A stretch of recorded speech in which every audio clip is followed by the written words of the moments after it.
அனைத்து உரிமை குரல் நண்பர்களுக்கும் வணக்கம். இந்த ஒரு தொகுதியில் சீமான் இடைத்தேர்தலில் நின்னாரு அப்படின்னா அவருக்கு 80% வெற்றி வாய்ப்பு இருக்கு அப்படின்றத ரவீந்திரன் துரைசாமி தற்போது வெளியிட்டிருக்கக்கூடிய தகவலாக இருக்கு. இந்த தகவல் குறித்த முழுமையை இந்த வீடியோல பார்க்க போறோம். வாங்க பார்க்கலாம். தமிழ்நாட்டுடைய மூத்த பத்திரிகையாளரான ரவீந்திரன் துரைசாமி பல அரசியல்வாதிகள் குறித்த விமர்சனங்களை தவறுதலாக வச்சிருந்தாலும், ஆனா சீமானவர்கள் குறித்த விமர்சனம் அப்படின்னு வரும்போது எல்லா இடங்கள்லயுமே பாத்தீங்கன்னா ரொம்பவே சரியாக கணிச்சிருக்காரு. 26 சட்டமன்ற தேர்தலை பொறுத்த வரைக்கும் அவருடைய கணிப்பு அப்படின்றது தவறுதலாக போயிடுச்சு அப்படின்றத சொல்லியதை விட விஜயோடைய அலை அடிச்சிருச்சு அப்படின்னு தான் சொல்லி ஆகணும். ஏன்னா யாருமே பாத்தீங்கன்னா விஜய் ஜெயிச்சிருவாரு அப்படின்னு கனவுல கூட நினைச்சு பார்த்திருக்க மாட்டாங்க.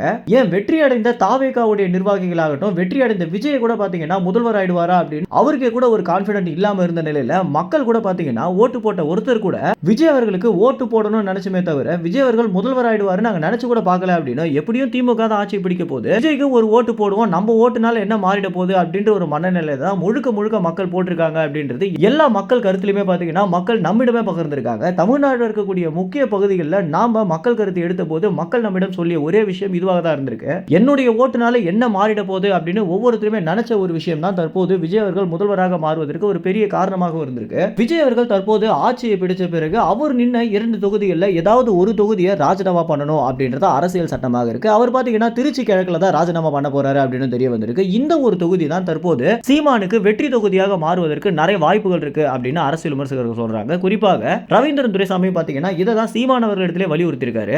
இந்த ஒரு தேர்தல் முடிவுகளுக்கு பிறகு நீங்க தோண்டு போயிடாம திருச்சி கிழக்குல உங்களுக்கு இருக்கக்கூடிய ஆளுமையை வச்சு உங்களால நிறைய ஓட்டுகளை வாங்க முடியும் அப்படின்னும், விஜயோடைய அலை அடித்து முடித்த பிறகு தற்போது அரசியல் சூழல் ரொம்ப நிதானமாக போயிட்டு இருக்க நிலையில தமிழ் தேசியம் பக்கம் மக்கள் அதிகமாக திரும்பி இருக்காங்க அப்படின்னும், ஸ்டாலின் மேல இருக்கக்கூடிய அனுதாபம் ஒரு பக்கமும் சீமானுடைய உழைப்பிற்கு பலன் கிடைக்காம போயிடுச்சு அப்படின்னு மக்கள் 2 தரப்பாக பிரிந்திருக்காங்க அப்படின்னும், இதை பயன்படுத்தி நாம் தமிழர் கட்சி அவங்களுடைய வேலையை காட்டினாங்க அப்படின்னா நிச்சயமாக திருச்சி கிழக்கிலேயே சீமானவர்களால் வெற்றி பெற முடியும் அப்படின்றத கலவரமாக இருக்கு.